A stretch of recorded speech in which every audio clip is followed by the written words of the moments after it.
Welcome to Opinion Havers, a movie podcast for people who would vote for Obama a third time if they could. I'm Cody. And I'm Tyler. Tyler, what did we watch? We watched Get Out. Oh, very good. Tyler, did you audition for this movie? Why didn't they pick you? I mean, I would say it's racism, which would be technically true.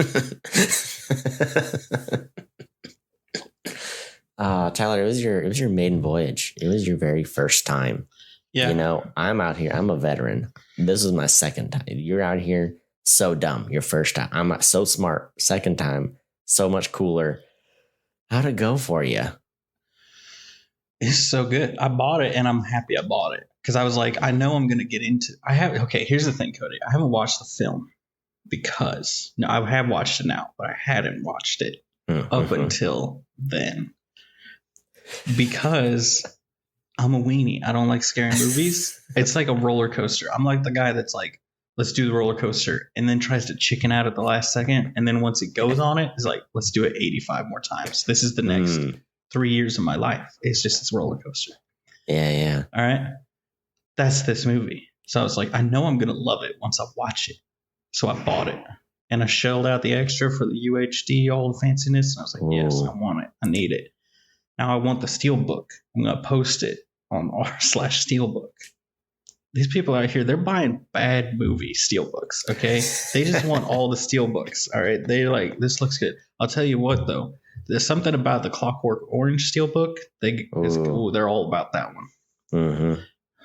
It's an iconic movie poster. I bet the Steelbook looks great. I think it's the same as the poster. Yeah, that's all you need. Yeah. Well, I'm glad. I'm relieved that you saw it. You've seen it. You've enjoyed it. I saw this in theater. Here's the thing. Anytime I recommend a scary movie, you know it's not really going to be that scary. It's more of the thriller. You know, it's the same thing with The Shining. Love The Shining. It's not that scary. It's more of kind of like a thriller mystery thing with some horror elements. And this is the same way. It's not, I wouldn't call it like a hard horror. If horror is like the whole point is to make you super, super scared. It's like, you know, this is in the genre, but it's much more on the thriller side, you know, versus I would say.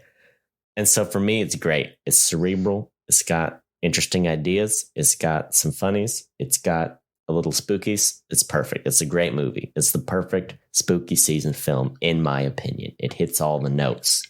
That's what I have to say. That's some good to say. Now, here's my question to you. Have you watched Lights Out, which is the only one I think I've ever recommended to you? No. Which is a genuinely terrifying film that will scar you for the rest of your life. But it's a good one. Don't watch it. It's a goodie. It's a good one, though. I recommend it. Is it like all in the dark, mostly? No, there's lots of light. There's tons of light. There's light all over the place. And some very starkly contrasted dark. And that's what gets terrifying. All right. I don't want to. Don't make me. It's a monster that can only exist in the dark, Cody. Oh, like, I don't know what other movie did that. Yeah, I got you. Like in Lights Out. Like the monster under my bed, you know? You're like, lights on. Sorry, dude, can't get me. Exactly. It is that. It is a movie based on that. And it's... All right. Well, then I guess I got to go into some things and add it to the list, like the official list. Oh, yeah. Here we go. I'm doing it. No. Too late. It's already done. Oh. Boom. Tyler, do you want to, do you dare give us a synopsis of this film? I dare. I will. I will do the synopsis of the film. All right. So this film is a film. It's about a black man and a white woman. You can't say the white woman real fast, can you? It doesn't sound. Tell me, how do I say that fast? How do you make that one word, Cody? You got me stumped. A female white lady. A female white man. Mm-hmm. And a male black man. And they're together. He's meeting the family. It's meet the Fockers, right? But it's a thriller written by Jordan Peele of Key and Peele fame, and it won an Oscar. And it's them, and it's a little spooky, it's a little sketchy. They're a little racist, but they're like, I'm not racist. I'm so not racist that I'm racist about not being racist. Yeah.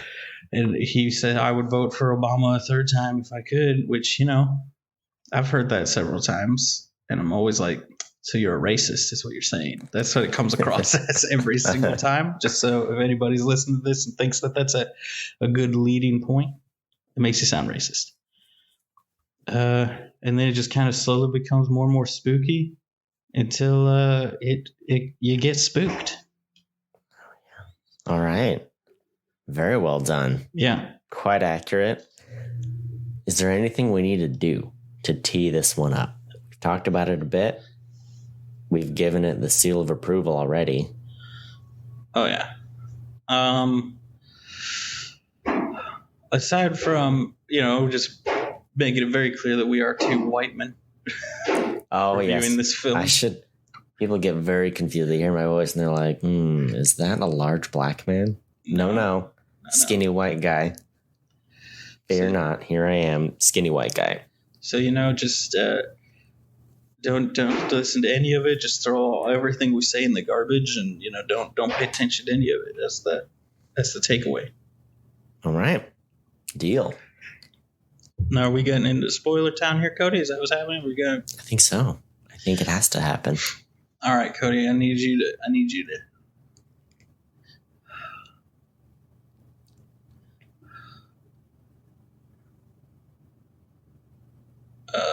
Hop in my MKZ, my Lincoln SUV.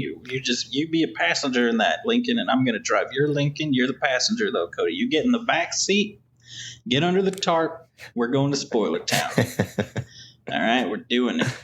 This is my Lincoln now. Oh yeah, I don't know anything about.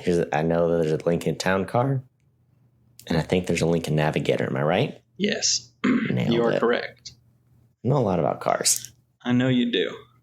Tyler, do you want the honor of ranting first? No, Cody, I've gone first the last couple times. I want you to do it first. Have I gone first? No, I've gone second every time. Do you want to go first? I'm deferring to you. The good gentleman would like to defer to the other good gentleman. What you want to do? what it do? I guess is the question. I'll go first. I'll do it first. I'll do it. All right. I'll do it. I'm going to do it right now. Ready? You doing it? You didn't play? Okay. Here we go. I did. All right, Cody. Here's the thing. This movie is all about racism, but not necessarily racism. It's about what's deeper racism. It's about the deeper under the skin. It's not just the skin. It's the brain. It's the mind, Cody. Because here's the thing. Spoiler, they're taking brains out, Cody. They're cutting the brains out. They're cutting it. They're going, and then they're going, and then they're pulling that brain and they're throwing it right in the garbage, okay? They're like, we don't need this garbage brain, okay? They're doing stuff, I liked how I watched lots of YouTube videos about this thing, like where they're breaking it down. The Cinema Sins, I recommend everybody go watch Cinema Sins because it's a good movie when they're like really stretching, when they're like, there's too many lamps in this scene. That's one of the sins. And the guy's like, I'm taking a sin off. I'm taking another sin off. I'm taking too many sins off. When he says that, it's a good movie, right? I'm just get a sip of my refreshing Dr. Pepper, a brown drink, because I'm not racist, Cody. I would have voted for Obama 8 times if I could have. Cody, here's the thing with this movie, okay? They go there. These people, they're super creepy. It's very Stepford Wives, which a lot of people were like, oh, that's one of the things that they were like trying to. It's Stepford Wives, but for a race of people instead of a gender, okay? That's what it is. You remember Stepford Wives. They're real creepy. They were robots. One of the wives was an ATM machine. Nod your head. Tell me that actually happened in that movie because I remember that happening. But the movie's also from the 70s. I thought it was from the 90s. Nothing's real anymore, Cody. Okay? We don't know what's happening. Don't look at me like that. You know what this movie is. Okay? This movie, Cody, it's directed and written by Jordan Peele, and he was all nervous and stuff. And then my favorite thing is people are like, oh, he says the dad's like, oh, there's black mold in the basement. They're like, oh, like a black mold to put the brain in, like a black person, white brain. And he's like, yes, That's exactly what it meant. 100%. You nailed it. The joke is that's not what he meant. He just put that in there as like a don't go down there. And then people read into it and he's like, that's good. I'm taking that one. There's lots of other points. My favorite thing, I would recommend people watch the thing where he goes through all the fan theories, because 90% of them, he's like, yeah, that's not true. He's like, I love it or I hate it, and it's not true. Like people were like, oh, it's all in the TSA agent's head, which, by the way, shout out to that being that was so funny. His friend is a TSA agent, and he's like detecting. He's being all detective about it. And he's like, sometimes we know more than you, talking to the police department. And I was like, this is it. This is why it's the best when you have like a comedy writer writing a horror movie. But they're doing it. And there's lots of stuff. There's like lots of foreshadowing stuff. Like he's like, oh, I don't want to be chased off with a shotgun. Well, guess what, dude? You got chased off with a rifle. So you know what? You won. You got it. You didn't get chased off with a shotgun. Okay. And then there's the deer, which he kills the dad with, kills him with the buck. Apparently buck can also be a racial slur for a black man, which I didn't know, but I'm not surprised by it. I feel like everything can be a racial slur for a black man if you're white and you say it with the right intonation, okay? You know, it's like, Cody, I'm looking at your face and I'm like, I can't believe you told me not to watch this movie for so long. You're like, don't worry about it. It's not good. Just skip it. Just skip it. It's not even worth it. And I was like, but don't you want to watch it for the Spooky Boys? And you said, nah, it's all right. We'll watch Sharknado 7 or something, you know? But now we're here. Now we watched it. Now we're together. Now we're talking about it, Cody. Now there's like the creepy brother. Let's talk about the brother, okay? He did not care at all about this like ruse. He's like, whatever, we're going to be throwing your brain in the dumpster in a week. So who cares? Who cares? I don't care. I'll choke you out. I'll choke you out right now. We've all been to the family dinner with the guy that's like, let's fight right now. Let's do it. Take your shirt off. Let's do it. We're fighting. I'll kill you, but I won't hurt you, I promise. But I will kill you. I will choke you out and you will see stars. One time I got choked out. It was terrifying.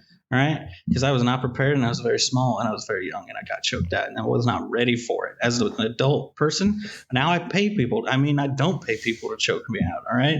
That's not what you do. You don't got to pay for it, Cody. Cody, you also made me watch. I feel like this is important. This and Medea, they're two polar opposites, Cody. I just need you to know that you made me watch both of them because of my scheduling. You made me watch both of them in the same night, back to back. Okay. And this movie, so much all right, better. I'm so sorry. Gonna have to cut you off mid sentence. There you go. No more talking. No. And there's a cat at my door. All right, I have to talk now. Yes, I'm going. Tyler, you're welcome. Okay, if it weren't for me, you got immersed. Most white men, they never get a chance to get immersed in the Black experience. And here you are, Tyler Perry plus Jordan Peele in the same night. It doesn't get any better than that. You understand everything now. It's like the Matrix. It's like I downloaded Black American culture into your brain. It's all in, you know it, and you know Kung Fu, except you know Tyler Perry and Jordan Peele at the same. It's amazing. You're so welcome. I did it for you. Number 2, Monkey Paw is perhaps the greatest film studio name I've ever heard. Jordan Peele, his company's called Monkey Paw, and it tells you what kind of movies they make. They make spooky movies. Tells you what kind of movie. They're smartly written. All right. It's the best film logo because the monkey paw, right? There's always a catch with the monkey paw, right? And that's what they do. All right. There's always a cool twist in the right. It's a mate. He did a great job. It works on many levels. You're very welcome. Good job, Jordan Peele. Daniel Kaluuya. Everyone's on the Idris Elba train, and I'm on the train too. Idris Elba for Bond, sure. We need new James Bond. Daniel Craig has wrapped it up for the second time, maybe.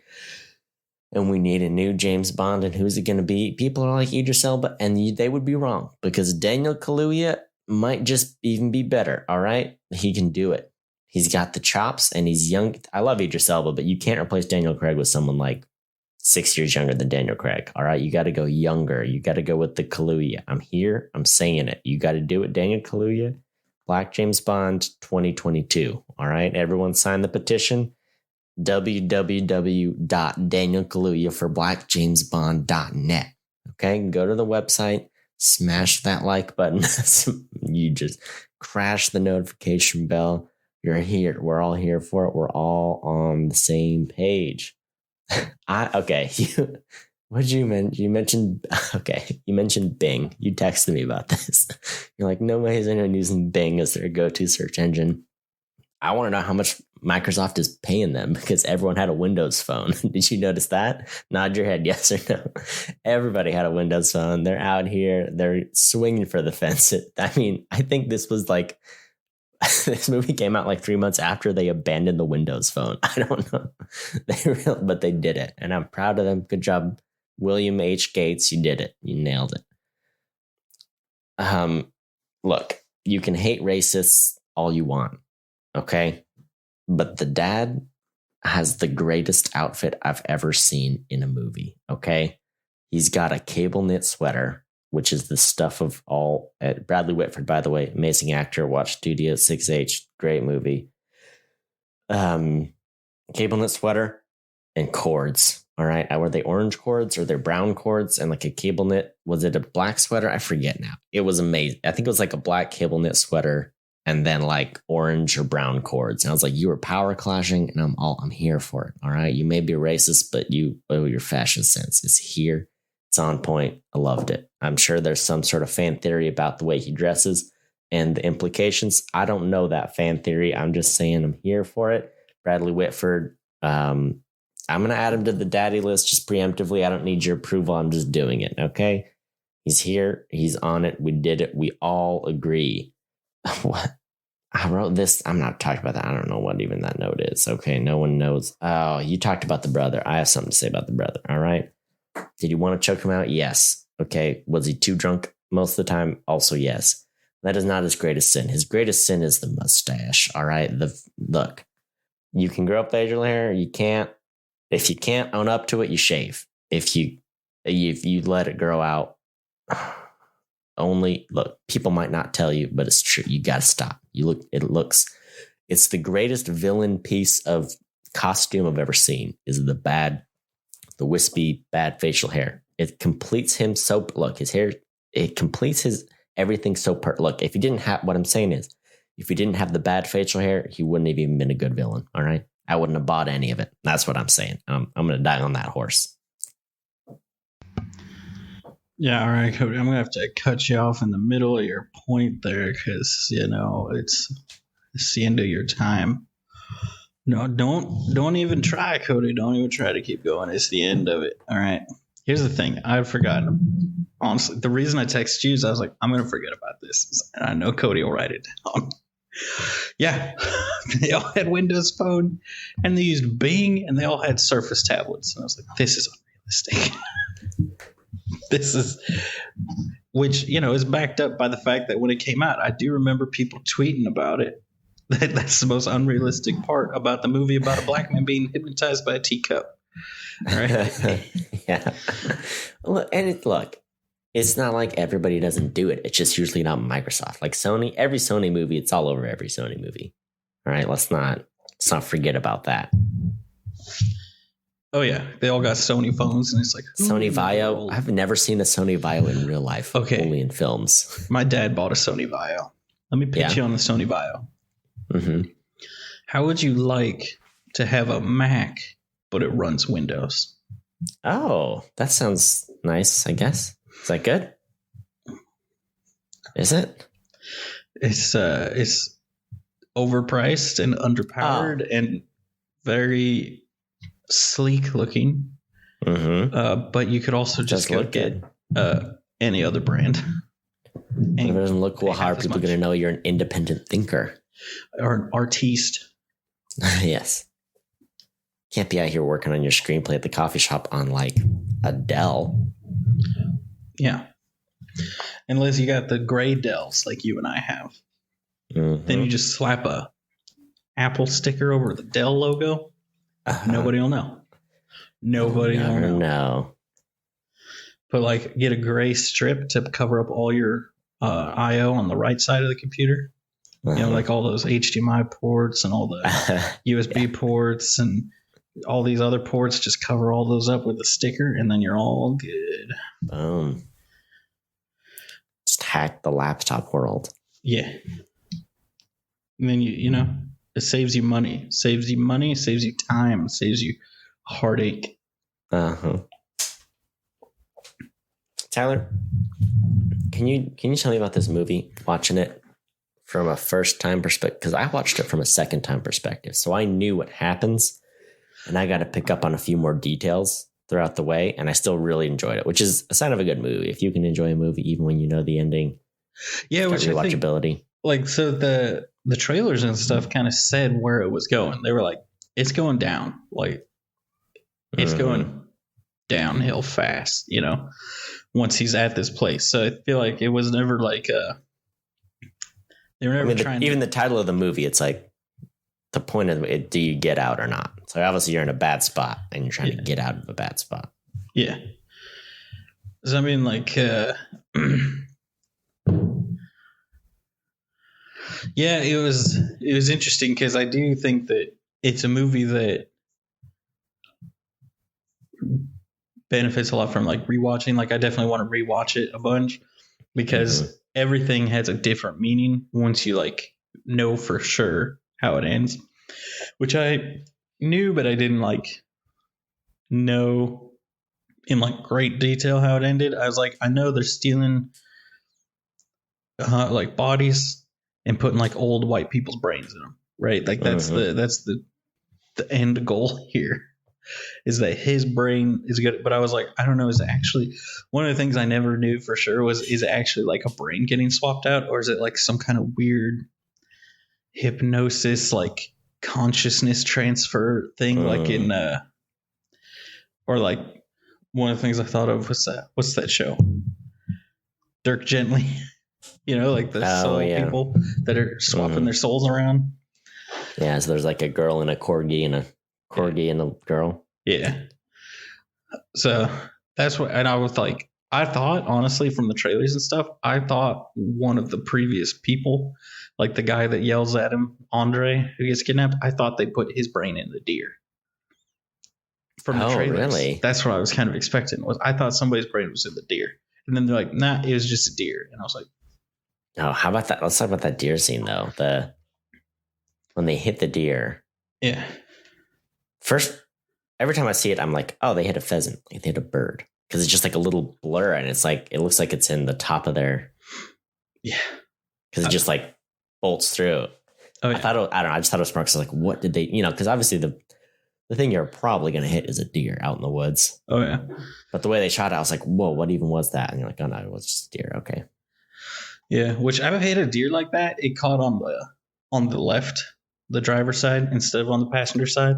But I have had, I'm sure you like had friends where it'll jump across and you catch it on the passenger side. Mm-hmm. Like it almost makes it. Here's the most unrealistic thing. Those deer, they poop all over your car. When you hit a deer, your car gets smeared in whatever. They void their bowels on you, which I feel is fair. You've killed them. You've exploded their insides. I feel like they get that one last shot. You know what I'm saying? But I did actually have a friend that happened to where it whipped and hit like the side of their car and like broke off their mirror, because we were all like, "There's no way. That's not there's no way." But deer are dumb. They'll run into your car. They will T-bone your car. Have you ever hit a deer, Cody? I have not. I'm still trying to process the feces thing. Oh, it goes everywhere, Cody. It's brutal. I never had a deer, but it's not too surprising because I spent a lot of my life in the desert. So you ever I could obviously hit one here, but they don't have deer in the Southern California desert. I thought you were going to say they don't have deer in Kansas City, and I was like, you were in for a rude awakening. Oh, we saw deer literally on the corner of our street. Like we stood in our driveway and we saw them by the stop sign. Nice. They were precious. Oh yeah. Okay.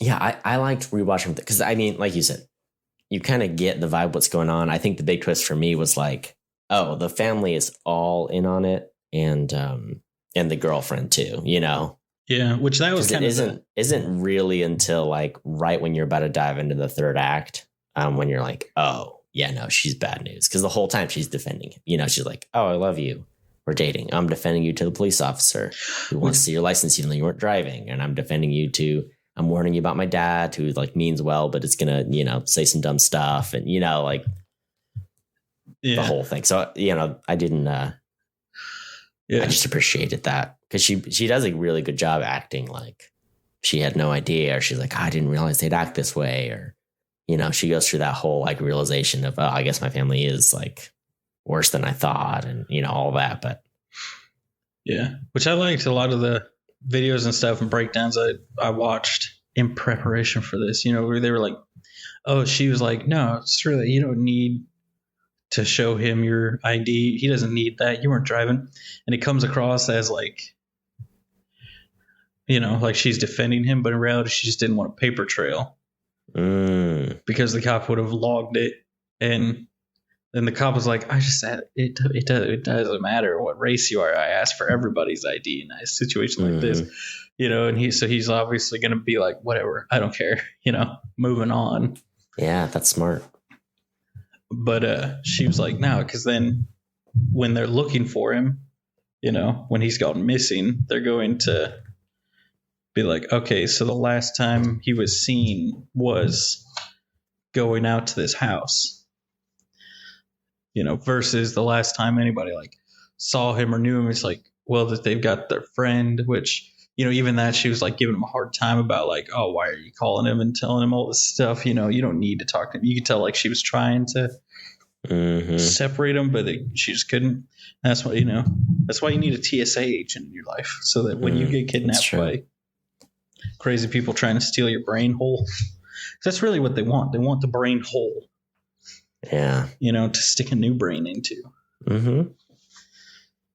I gotcha. And this time through, it was interesting to hear him talk to the artist, as he's talking to like the photography dealer guy. And you're like, oh, yeah, that makes a lot more sense why they speak. Because it's interesting to have him talk to a blind guy, because it's like, oh, everyone here is racist, but if this guy can't see a skin color, but oh, he knows him because he knows about the photography world. And it's just interesting to watch that conversation happen with the perspective. Oh yeah, no, he's picking him for his goods. Yeah. Did you notice the use of like, so there's lots of like use of colors and stuff, like everybody rides in the black cars, which is like, I feel like one of the more heavy-handed ones, but also everybody involved in the auction was wearing red somewhere on their outfit. And so the Asian guy wasn't. And Jordan, I think he was like, someone said in an interview, he said, because he was still trying to decide, are black people better than Asian people? You know, like, and they're like, do I want to switch out of my Asian body? So he didn't have red on because he wasn't like there for the auction. He was there like kind of on the fence, and he wasn't part of the auction. Yeah, I didn't even pick up on that. And she even brought him in the red car, the red Lincoln SUV. Red. So we haven't even talked about the most, which I guess if we're like moving through, it's farther into the film, but the most like I feel like talked about, and everybody feels super smart for picking up on it. Like Easter egg, or I don't know what to call it, you know, like thing with the cotton in the chair. Oh. And how he had to pick cotton to save his life. Interesting. I didn't even. So that was not only like that was the thing. Jordan Peele had a chair specially made so the arm would have cotton in it, as opposed to any other material, so that he had to pick the cotton to save his life. Now, here's the question. How did he get it in his ears? Bailey had the same question. She came in for the last, so funny. She came in for the last, 10 minutes of the movie, which should have been here for, the first hour, not the last few minutes. Anyway, here's the thing. I'm going to reenact it because I need you. He was tied up. His hands and legs were tied up, but he didn't have a chest strap, right? I think it was just his hands and legs. Yeah, just his hands and legs. So in theory, he could lower his head Yeah. down to his fingers, I would say. Which that's, I guess, the thing. Like I'm a chubby boy. I got a belly here. I can't bend over like that to my. This is as far as I can go down. This is about it. This is about as far as I could go. Made some progress there. I could kind of maybe flick it at my ear. Yeah, you just flick it in there. Here's my solution. Every time it came on, I would just and just scream as loud as I can to try to drown it out. That's my strategy. That's what I was like. Why doesn't he do that? And then it's like, well, he put the cotton in his ear, and I was like, you know what? That's smart. That's more subtle. It's probably more of a good, because they could just keep playing the tinking on the loop until you stop screaming. But he obviously is better at getting out of a horror movie situation than I am. Yeah, he's pretty good. I do like everyone like defending themselves from being racist, because the girlfriend's always defending people, and the dad means well, but he always comes across wrong. And then even the blind guy who buys his body at auction, he's like, look, I couldn't care less what color your skin was. I just want your eye for photography. I want to shoot photography again. You're like, well, that's a fair point, but you are still buying a human being to steal their body. So yeah, which even that when he says something about like why him, and the guy's like, he says like why black people or something. He's like, I don't know. Yeah, like, they're in fashion right now, so that's who they're kidnapping, but it could be anybody. Mm-hmm. Yeah.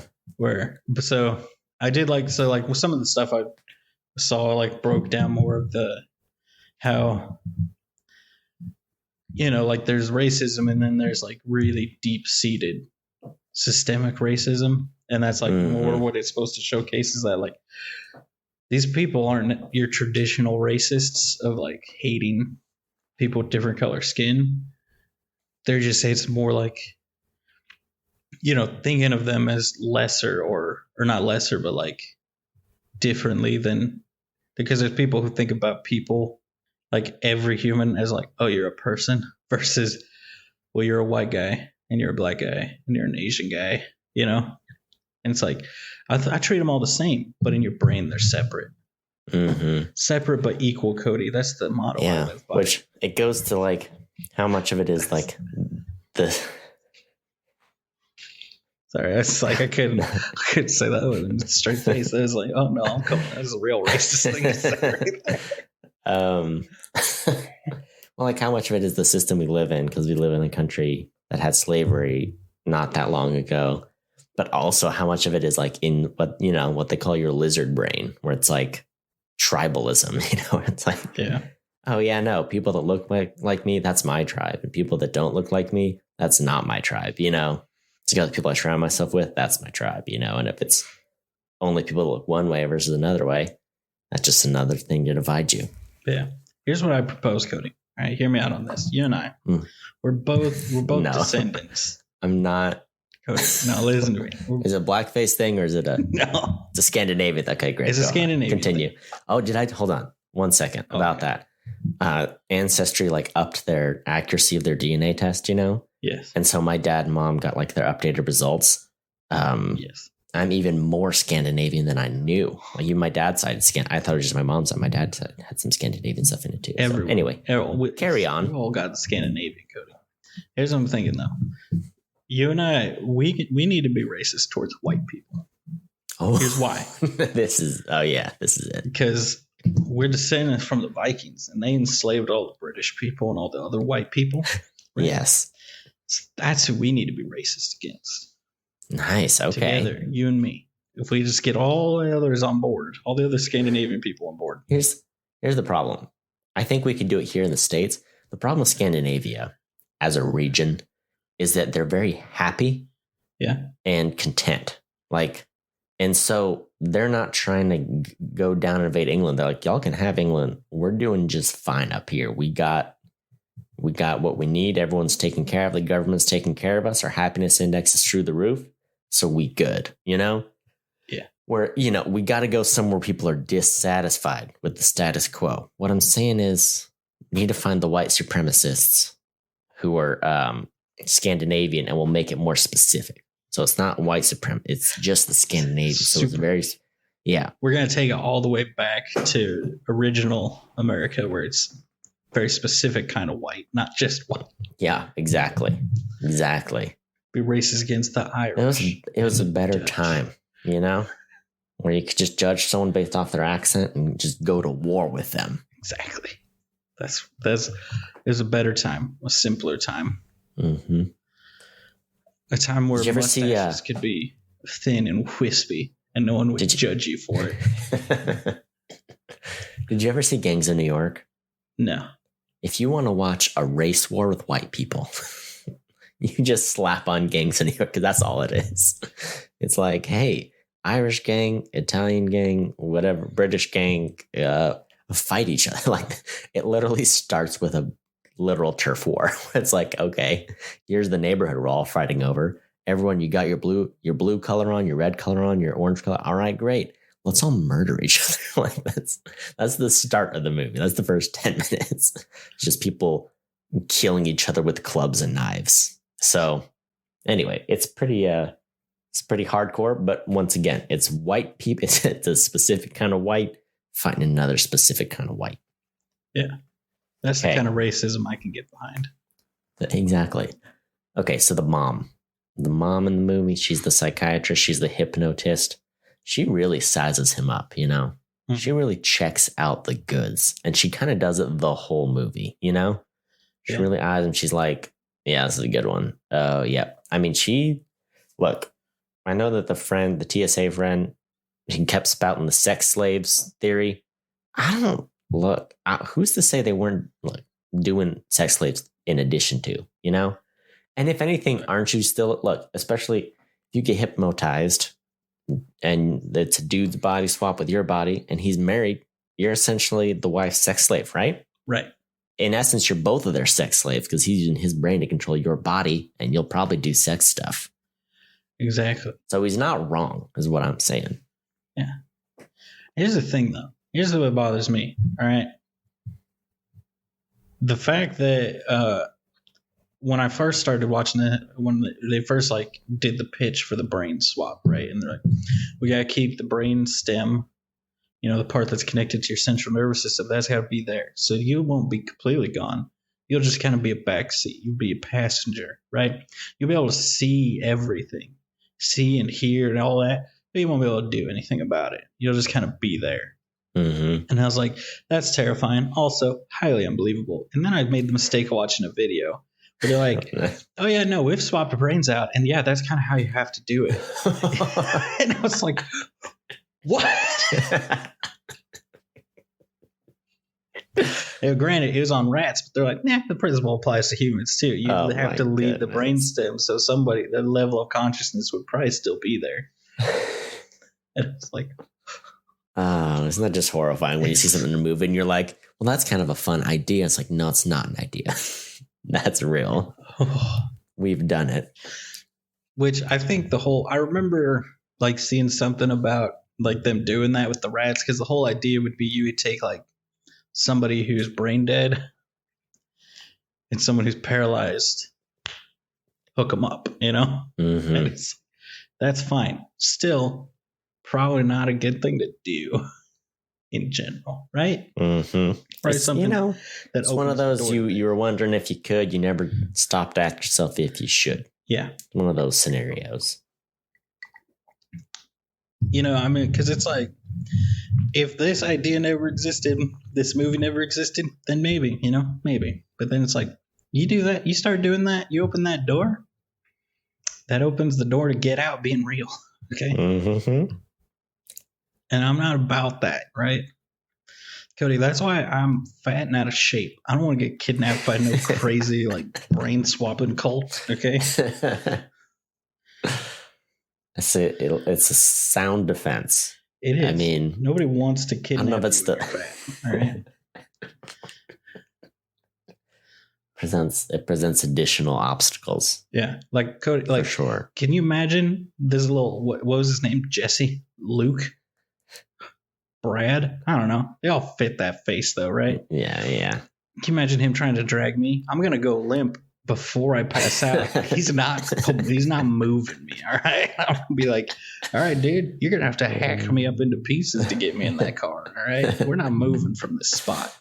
Oh man. Oh, speaking of the brother, all the comments.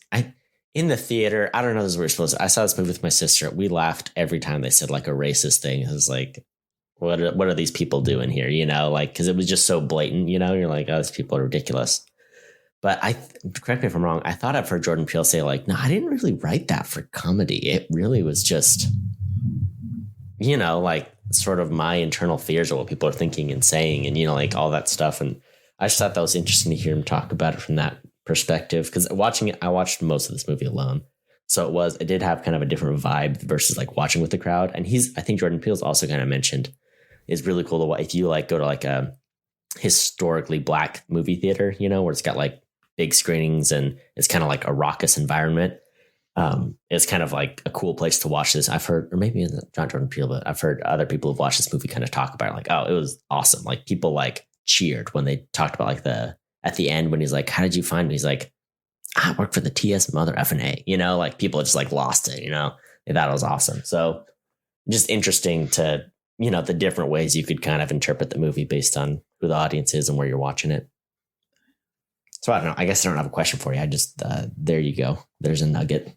Yeah. I enjoy your nuggets. You know, when you drop a hot nugget on me, I love it. You know? Mm-hmm. What did the guy say? You brought up the Asian guy not wearing red. It makes sense because he asked the question like, oh, like, you know, what's the black experience been like? You know, he's like, or how does it compare? I think he asked a question like that. And then what does he say? Jesse is like, oh, with your genetic makeup, you could be a beast at MMA. Like, oh gosh. Also, a detail I noticed when Lakeith Stanfield, the first guy that gets kidnapped. Yeah, Andre. When the flash, I didn't notice when the flash goes off, you see it like in his eyes. Like, yeah, really cool shot. Oh yeah, and you see it again in the. So one of the things I saw where they were like, oh, it could just be a slow mo effect, but then you see it again when the grandpa guy, you know, the guy that's in the like when he snaps groundskeeper guy. You see it again in his eyes, the same that the flash like sticks in his eyes for a minute when he snaps out of it, which that was cool. And like I liked all the theories about like the different things that like, especially those two would say is like, who are they directed at? Are they directed at like when she's like, no. Is it directed at him or is it directed at what's the person she's writing trying to take control? Yeah. And she's like, no. You don't get control now. No. Yeah. I think the rewatching it made a lot more sense when he's talking to the groundskeeper guy, that's the grandpa, just because the way he talks about his granddaughter, you know, and he's like using old timey language, like, oh, she's a real keeper, you know, real spring flower or whatever he says. You're like, oh, this dude is not that dude. He's a totally different dude. Yeah. Which I do like the fact I didn't really think about this at the time. I like when I was watching it, but thinking back on it, I like thought that they're all like a little bit too into her because she's the honeypot. They're like pulls them all in. So there's like a little piece of them that's still attracted to her, even though they might be like a member of her family. It's like this person like fell in love with you and came to meet your family. That's an interesting take. Yeah. Yeah. And I when she has like when he discovers her box of like trophy pictures, you know, of like her with all the different dudes. And a woman, Cody. Yeah, that was like gonna say, and a woman. Like, I didn't even. Yeah, no, she plays the field. She's out here. Which whoever's a good target, a good mark, she's got him. When she was back to her like real self, they were hung up on the wall behind her. I didn't notice that. Yeah, when she's like in her all white outfit, eating her milk and Fruit Loops separate, and which is, I can't think of a better way to like show, not tell that someone is a psychopath. Like, I eat a piece of one Fruit Loop, and then I take a little sip of milk. It's just amazing. It's so good. Honestly, I can see how it might be delicious. I'll never do it because I can't go down that road. I can't become a maniac.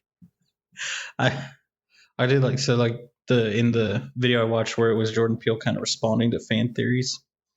One of them was like, "Oh, is that like it's supposed to be a racism thing?" And he was like, "He's like, yeah, I mean, it's definitely supposed to be a colorful thing, and then the white thing, but it's also more just to be like, she's crazy." Yeah, that's what it's supposed to be. It is really funny how like people are like, "Oh, this is a masterpiece," and I feel like there's this. Yes, he did a very good job. He's obviously a huge fan.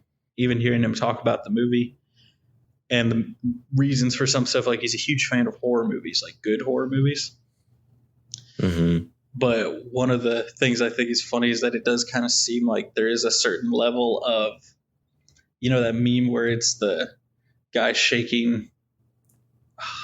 Who's Steve Carell's character in The Office? And he's got like the meme of his boss, Michael Scott, shaking Michael Scott's hand, like congratulating him, and he's like, where it's like everybody just congratulating, showering praise on Jordan Peele. Jordan Peele just being like, yeah, I totally meant that the black mold thing was supposed to be a thing for black people. That's what's so interesting. He went from writing sketch comedy to like dropping this horror movie that was like, it was just, I don't know. It's interesting because it's like, you get the right script and the right director to execute it and a good cast, and you can really just make magic. Like the script doesn't have to, I don't know.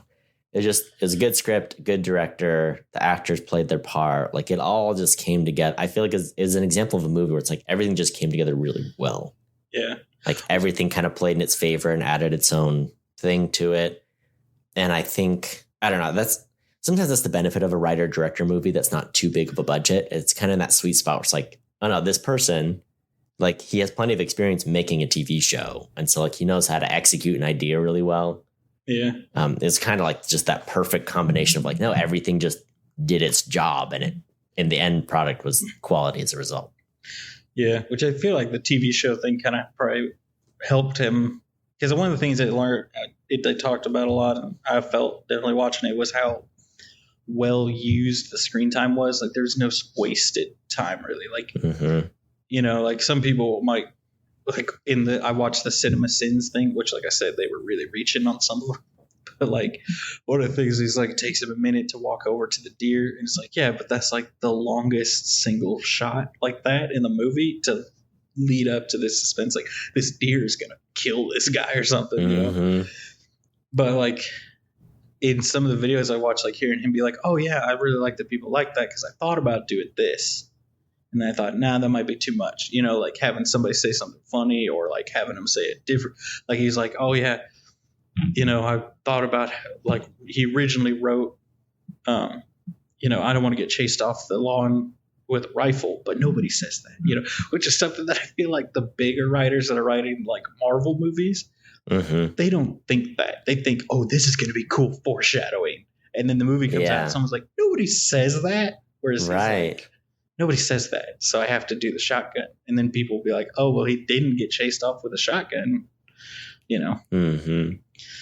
So it was interesting hearing, because, like I feel like bigger writers or directors don't usually say, well, this is what I kind of wanted to do. And then I changed my mind and did this instead. They're usually like, oh, yeah, no.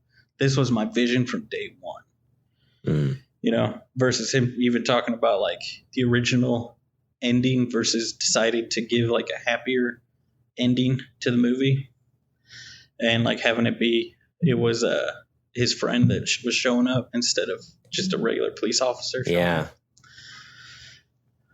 And like changing. Well, that in itself is a great, like the end is a good twist. And then that is like the ultimate nail in the coffin where you're like, oh, that is an amazing twist. Yeah. Because you really could have ended it right there. Just like, no, the police showed up. It's like, and it looks like you just murdered a whole family. Yeah. Which he did talk like when he was going full realism with it was like, yeah, police show up. They're going to believe the white girl over the black guy. So he's going to jail. Versus being like, nah, let's make it a happy ending. Which if they'd gone with the original ending, I wouldn't have liked the movie as much. Yeah. I like the happier ending, and then having, the TSA agent showing up, saving the day. Because sometimes he knows more than the police, Cody. Oh yeah, just him and the police officer. That's so funny too. The way that scene is played so well because he's there. He's telling the lady what's going on. She's like, "Hold on," and she brings in two other guys, and he's like explaining the whole thing, the sex slave theory, whatever. And then the end, he finishes, and they all just laugh at him. She's like, "Don't you tell me I never did anything for you?" Like tells him to get out of his office. You know, she's like, "Oh, it's so good." Yeah. Which even that was supposed to be, I guess, like, because the whole thing's supposed to be like this shouldn't be possible. It's like the system allowing these people to, and even them, I think, they're like, in reality, this wouldn't be possible to not at least almost get caught a few times to do this. But,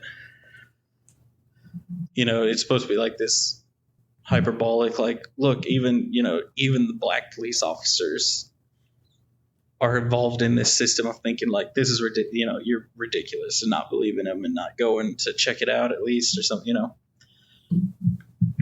Yeah, and you kind of mentioned them not going to check it out, and they talk about, oh well, black's in fashion right now, and that's why they are taking young black men for it. But there is, as like a true crime fan, there is a pretty disturbing trend where there are a lot of serial killers that target sex workers because it's just the class. They're like, oh, well, it's a dangerous profession, so people just don't investigate them as thoroughly. And it's even worse. There are serial killers that go for black women because it's just like, the police aren't going to investigate those as thoroughly. They're like, oh, this stuff happens all the time, or it's not as important. And you can see it in like some of the most famous cases. Like I think, is it Casey Anthony is a good example, or I forget the other one.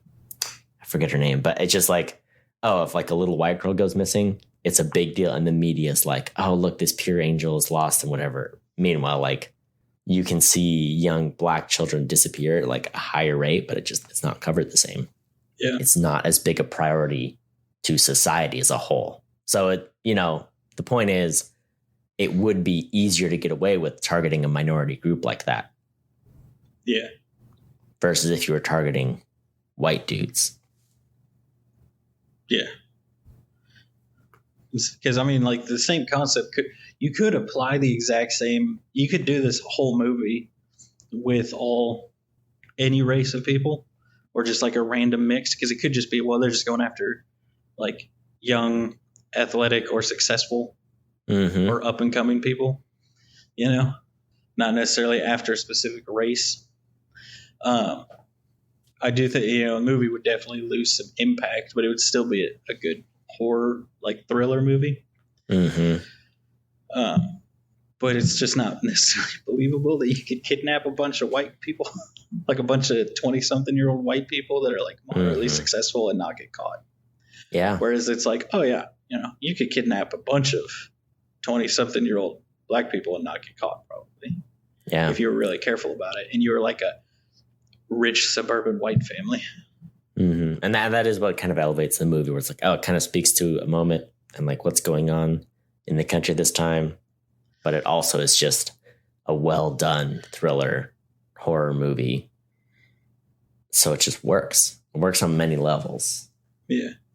And you talked about the TSA agent. I just want to give a shout out to the actor. He has kind of a funny stage name. What is it? Hold on, I'm going to find it. Lil Ray Howery is his name. Yeah. He's great. He's delightful. He's Buddy in Free Guy. If you haven't seen Free Guy yet.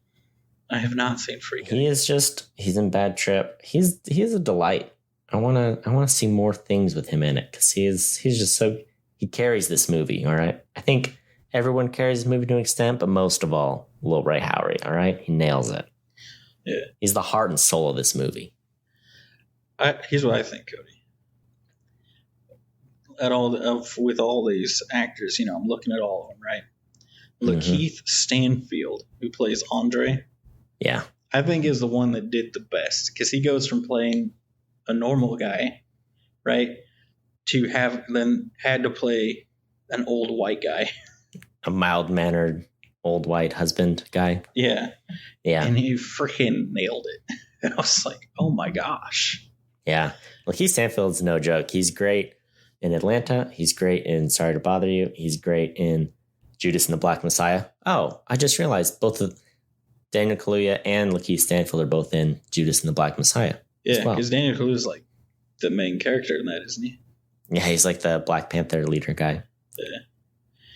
But yeah, like the Lakeith Stanfield, like he even nails the like, you know, when you're talking to like an old guy and he gives you the like head bob nod with the little smile thing, even nails that. And I was like, oh my gosh. Yeah. No, he's the real deal. Lakeith Stanfield lived in Victorville for a while. We have mutual friends, so deal with it. Whoa. You deal with it. I could have gone to the same high school as him, but I opted to go to a dumb charter school. You went to the rich white kid school. Mm-hmm. That's me. And now look at you both now. Yeah. He's a successful actor, and you are kind of an account executive. Whatever, whatever you want to call me, that's fine. Look, I don't know what you do, Cody. Look, I could brainstorm 10 titles for my role that would describe it as accurately as it is now. All right, I could do it. Cody, you're a businessman. That's what you are. You're a businessman. I'm a businessman. All right, that's what you understand. You go to work. You got your suit and tie on. Not here. You do talk about business. Business. Business is the business of the day, Cody. That's true. As a businessman, I can agree with that. We have. No. Is there anything we didn't hit on? Oh, I'm sure there's a million like little Easter eggs and stuff. Here's the thing. I thought the guy that ran at him was a different person than the groundskeeper, right? All this time from the trailers and stuff. Oh my gosh, Cody. No, don't do this to me right now, brain. My brain, I need to be put into a younger body, Cody. My brain, it can't do it. No, it can. You are enough. You know who I thought it was, Cody. Oh, you're saying you thought it was a different actor? Yes, this whole time. Not one that's in the movie, or like a different actor from other stuff? Because I'm convinced. I saw several memes and stuff where people were doing the like run at somebody and then turn real sharp, and they were referencing it as something that Samuel L. Jackson did. So I thought that's who it was all this time, and I never looked into it. And it is nighttime, and he is wearing a hat, so like I could see. Here's what I think it is. It's the scowl. It's the fact that he's got that real intense scowl. He's mean mugging.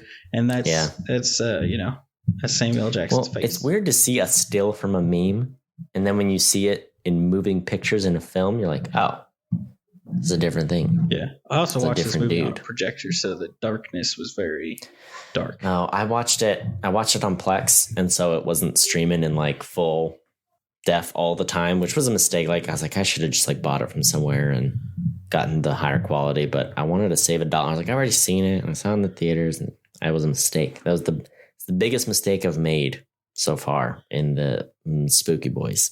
Oh, Cody, no, you failed, Cody. I'm very disappointed in you. This movie is excellent. I would give it an A. I think they nailed it. I think it's fantastic. Yeah, I think it works. If you want to watch it in 4K, you can now on Movies Anywhere. Because we all know you're signed into my Movies Anywhere. Yes, I might just do that, even just for the scene where he's in the sunken place. So good. It is very black in there. Because this movie is a 98% on Rotten Tomatoes. That's the critic score. So there's like 2 dudes who didn't like it. I don't know who they are, but they're probably racist. Oh. And 86 on audience score. I would give it an A. That's where I stand. Great movie. Oh yeah. Well done. High fives all around. It's definitely an A movie. Do you want to hazard a guess at like budget and money it's made in? Budget? Could I say 35 million? You could say that. How much is it? 4.5 million. Shut up. That's not true. 4.5 million. That's not true. I'll check it over here on Wikipedia. How did they even afford Bradley Whitford at that price? Box Office Mojo. Jordan Peele was a sketch writer. He wasn't even the dude who was nominated for Best Director yet. 4.5 million. That's insane. This movie looks fantastic. Yeah. Well, That's the best looking under $20 million movie we've ever seen. When was the last time we saw a movie with that low of a budget that looks as good as this one does? the only other thing I can think of would be like, which I think it was 10 million, would be It Follows looked pretty good, but it was, I think, more. It was like 10 million that it had, right? I think this looked better than it. I mean, granted, I mean, it looks better. it was just people. They didn't have to deal with, making It Follows had to deal with more stuff, more effects. Yeah. So the simplicity of this one does help it out for sure. It Follows was $1 million budget. Oh wow! Yeah. It Follows did a good job. This and I was gonna say something else. Yeah. Well, I did have one thing to say about that budget, right? Because you think about you think you've got to pay the actors, right? But then as far as like sets, they probably just had to rent that house. They rented a house, yeah. Because they only ever use a few rooms of the house, and then like the downstairs might have just been another wing of the house. Mm-hmm. Yeah. Like the office, like this is where the office, everything is, and they really could have just rented a manor out. Yeah, with a big backyard and a gazebo, and which if you got $4.5 million, 80% of your sets, you can get pretty far. Yeah, just by renting a manor. Where did they shoot it? I wonder. All right, I would imagine it's got to be I would imagine it's somewhere in probably Georgia because you could get those big plantation manors. Well, this is dipping into another episode we're going to record on, but Tyler Perry bought a huge studio in Atlanta. So he owns a ton of acreage in Atlanta. They actually shot Black Panther there. Okay. Yeah. So maybe they did some of this there. But that might not line up because I think, we'll see. Filming locations, Alabama. Shot in Alabama, Mobile, Alabama. Yeah. Because I know he wanted the house to be like a plantation style house. Mm-hmm. Yeah. So, I mean, you got to film it somewhere in the South to get like the real big over the top, that kind of stuff. You don't really get that anywhere else. You can get the same kind of thing, but not really. Mm-hmm. The movie was filmed in 23 days. Pretty good. Yeah. That was like the first fun fact that popped up. Lil Ray Howery stated that real life TSA agents constantly recognize him since the film's release. Nice. Lil Ray Howery ad-libbed the majority of his funny lines. He's a funny man. Oh yeah, I forgot about this. Jordan Peele made the sound when the deer gets hit by the car. He said his voice was used twice in the movie. Once is he did the voice for the deer, and then it's him like going,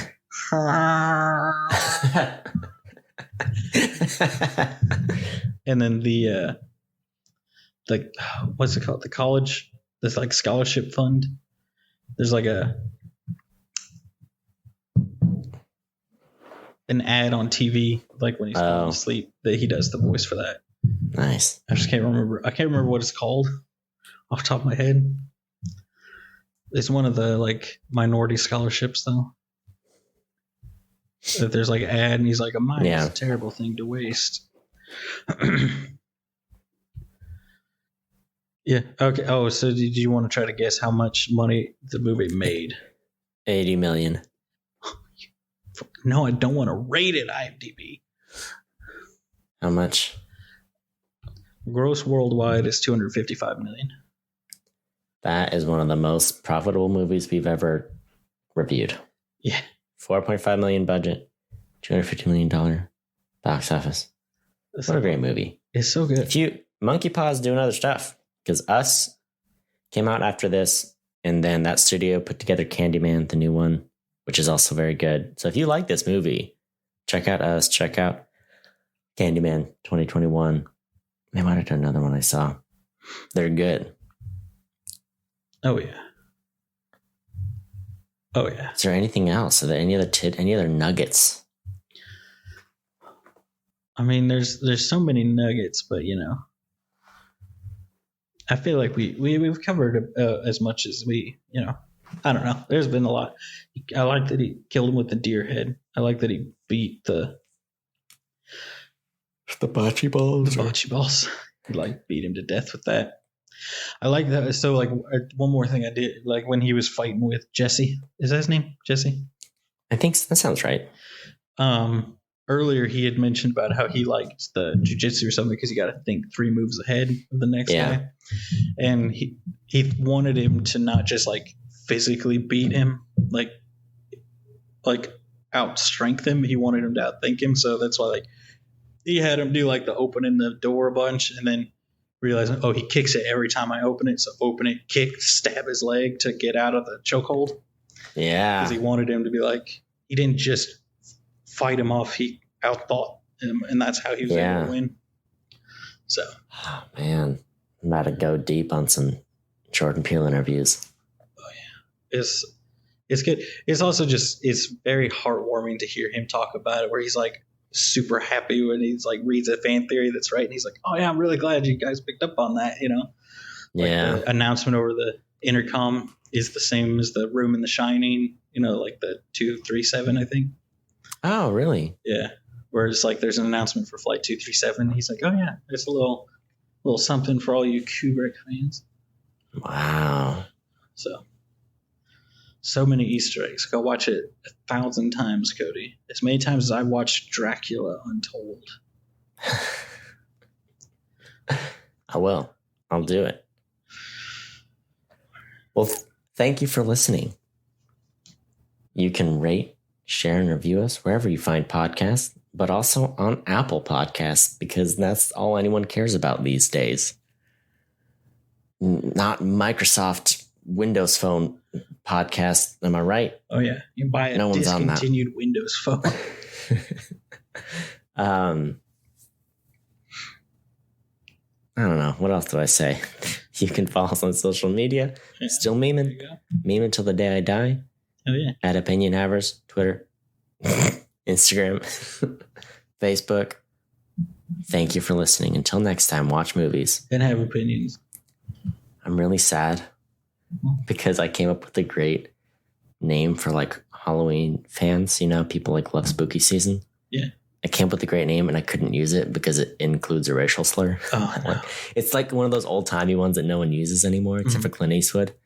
I'll tell you it as an Easter egg, but don't think less of me because it is clever. Just if it wasn't a word related to a racist term that only Clint Eastwood uses, it would be fine.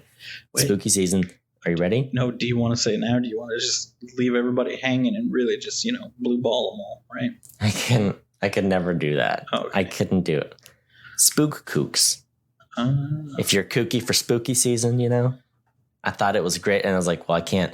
I had the tweet written. I was like, I debated it in my head for like 30 seconds. I was like, you know what? I can't get canceled today. I can't. It just looks a little wrong. Yeah. So, it had Clint Eastwood ruin the day for me because I don't know if I would have even known about that word. Here's the thing. Were it not for Clint Eastwood. It's like Clint Eastwood and the CIA were both like, we're both going to use the word spooks to refer to something. And Clint Eastwood, CIA is going to kill Clint Eastwood for this one day. Like, they're going to be like, stop it. I think they're playing the long game, though, because Clint Eastwood should have died 10 years ago. He should have. We can all agree. Maybe they're keeping him alive so people He's got some, like, the whiskey has pickled his internal organs and they will never die. Like an American pickle. Yeah.